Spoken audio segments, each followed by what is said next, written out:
আমি আল্লাহ ঘুম নাই খাওয়া নাই নিদ্রা নাই বান্দারে আমি আল্লাহ তোর বড় মায়া করিয়া বানাইলাম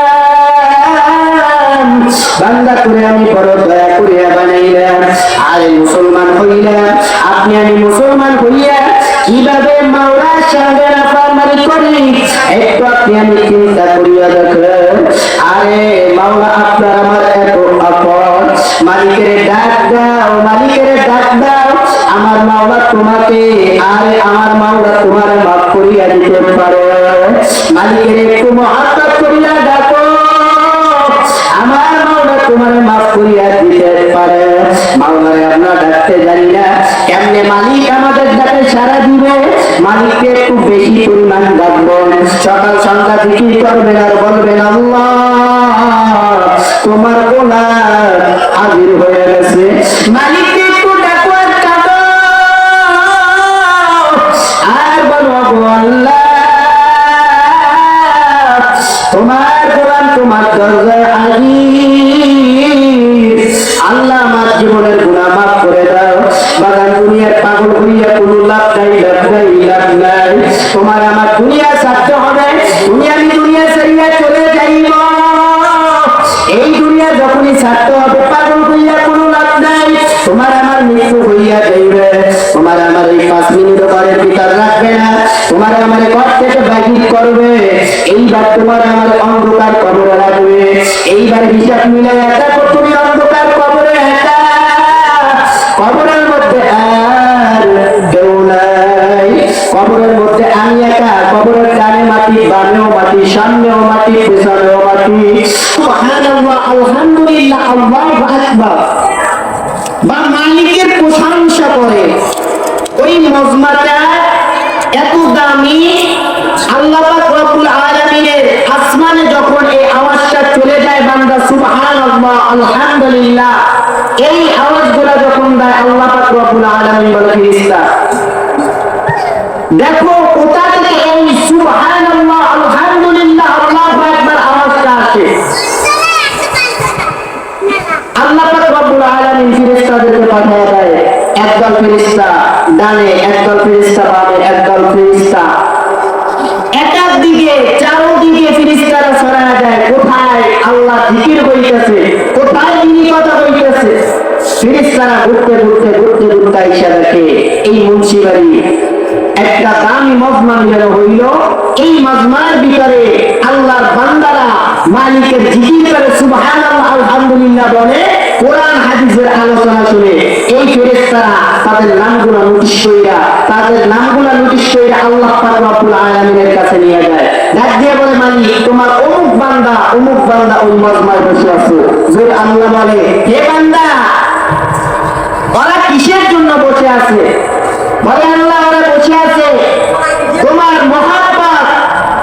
তোমার মহব্বত অন্তরে পয়দা করে ওরা বসে আছে তোমাকে ভালোবাসে এবং তোমার এই জান্নাতে যাইতে চায় ওরা জাহান্নামকে ভয় করে ওরা তোমাকে ভয় করে এই কারণে ওরা এই মজমায় বসে আছে আল্লাহ বলে ওরা এই জাহান্নাম দেখছিনি বলে না আল্লাহ জাহান্নাম দেখে নাই আল্লাহ বলে এই জাহান্নাম না দেখা ওরা আমাকে ওই জাহান্নাম ভয় করে ওদেরকে জানায় দাও আমি ওদেরকে ওই জাহান্নামে জ্বালাবো না জোরে বলে সুবহানাল্লাহ আপনি আমি শুকরিয়া করি না শুকরিয়া করতাম আপনি আমি বেশি পরিমাণ শুকরিয়া করব কারণ মালিক আপনাকে আমাকে নিয়ামত দান করছেন আপনি মালিকের তা ভক্ষণ করতেছেন কিন্তু শুকরিয়া আদায় করতেছি না হাসরের ময়দানে মালিকের সামনে দাঁড়াইতে হবে মালিকের সামনে দাঁড়ায়া আপনি কি জবাব দিবেন আল্লাহ পাক রব্বুল আলামিন যখন ডাক দিয়ে বলবেন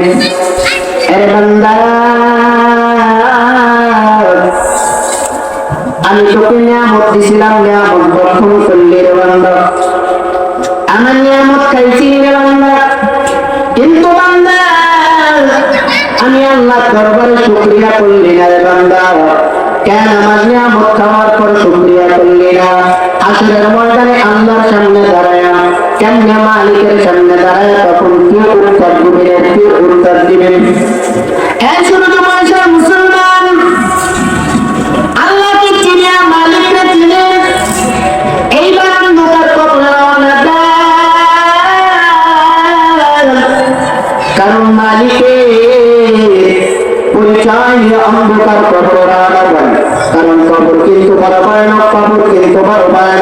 এই অন্ধকার কবরে আপনি আমি যাইতে হবে একদিন না একদিন, একদিন না একদিন।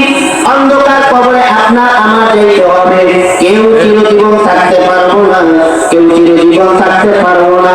একদিন না একদিন, একদিন না একদিন মৃত্যু হইয়া যাইবে।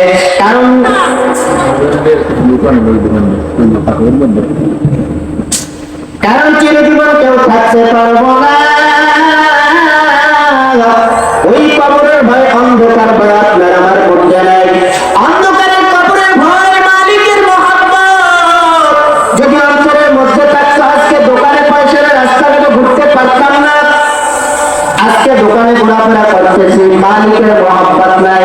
বন্ধু, যে দোকানে বৈশা মালিকের নিয়ামত ভালাইয়া, যে দোকানে বৈশা চটমুড়ি খাইতেছো, জালমুড়ি খাইতেছো, যে দোকানে বৈশা তুমি আড্ডা দিতেছো, বন্ধু আগামীকাল এই মাহফিল থাকবে না, কিন্তু দোকান থাকবে। এই জায়গা না থাকুক, অন্য জায়গায় থাকবে।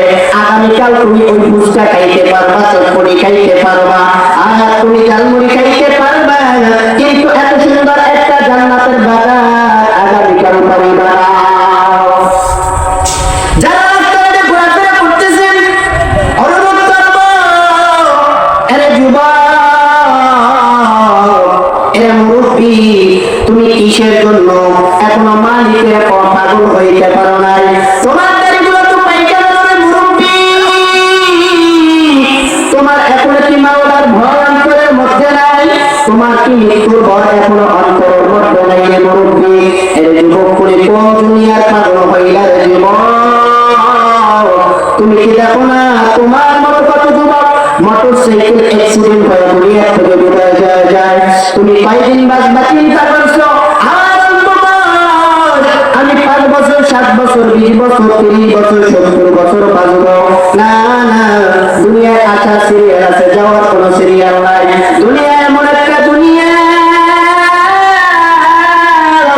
এই দুনিয়ায় মানুষ আর আগের দাদা আছে, তারপর বাবা আছে, তারপর ছেলে সন্তান আছে, আর যাওয়ার সময় এমন একটা সিরিয়াল, আর বাবার কাঁধে সন্তানের লাশ উঠে যায়, আবার দাদার কাঁধে নাতির লাশ উঠে যায়। হয় কি হয় না?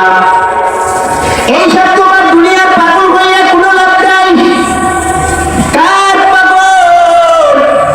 কেউ তোমার আপন না, কেউ তোমার আপন না, কেউ তোমার আপন না। দুনিয়ার পাগল হইয়া, দুনিয়ার পাগল হইয়া বাড়ি করলা, গাড়ি করলা, ধন সম্পদ করলা, কোনো লাভ নাই, লাভ নাই, লাভ নাই। আল্লাহর গোলাম, কোনো লাভ নাই, লাভ নাই, লাভ নাই। আর মাওলার ভয় করো, অন্তরের মাওলার ভয় অন্তরের মধ্যে পয়দা করো। এই দুনিয়ার লাভ করে কোনো, দুনিয়ার বাড়ি গাড়ি করে কোনো লাভ নাই। তোমার আমার দুনিয়া ছাড়িয়া অন্ধকার কবরে যেতে হবে। তুমি যে বাড়ি করো, ওই বাড়ি নিয়ে যেতে পারবা না। তুমি যে গাড়ি করো না, গাড়ি নিয়েও যেতে পারবা না। তাইলে কিসের এত বাহাদুরি করো? কার জন্য এত মায়া করো? কার জন্য এত টাকা গুছাও? এই টাকা নিয়ে তো অন্ধকার কবরে যাওয়ার মতো তো কোনো সুযোগই নাই। কবরের মন্দায় এমন একটা করে তোমায় নিয়ে লাগাইবে এমন তালা, ইসরাফিলের ফুৎকার ছাড়া যাবে না তার ঘোড়া। কার জন্য পাগল হইলা রে যুবক? কার জন্য পাগল হইলা? মালিকের মহাব্বত অন্তরের পয়দার পর। আর দুনিয়া থেকে তুমি আমি চইলা যাইতে দেরি হবে, তোমার আমার দাপন কাপনের ব্যবস্থা হইতে দেরি হবে না। এই কারণে মন রে বোঝাও রে মন, দুনিয়ার পিছে বহুত ছুটলাম, বহুত মেয়েদের পিছনে আড্ডা দিলাম, বহুত চটপটি ফুচকা খাইলাম, বহুত দোকানে দোকানে আড্ডা দিলাম। আর আমার সাথী ভাই তো অনেকেই দুনিয়ার থেকে বিদায় হয়ে গেল। আমিও কখন বিদায় হইতা তোর জানা নাই। একটু মন রে বুঝাও বাজার, অনুরোধ করবো যুবক ভাই, অনুরোধ করবো বন্ধু, অনুরোধ করবো, আসো প্যান্ডেলের ভিতরে আসো, কোরআন হাদিসের আলোচনা শুনো, মাওলার ভয় অন্তরে পয়দা করো। এই আলোচনা উসিলায়, এই ময়দানে বসা উসিলায়, ময় মুরব্বীদের পাশে বসা উসিলায় তোমাকে আল্লাহ হেদায়েত দিয়া দিতে পারে, পারে কি পারে না? আল্লাহ তোমার জীবনের গুনাহগুলো মাফ করে দিতে পারে। তোমার ভিতর মাওলার ভয় নাই, কবরের ভয় নাই। সাহাবায়ে আজমাইন হযরত ওমর রাদিয়াল্লাহু তাআলা আনহু, হযরত ওমর রাদিয়াল্লাহু তাআলা আনহু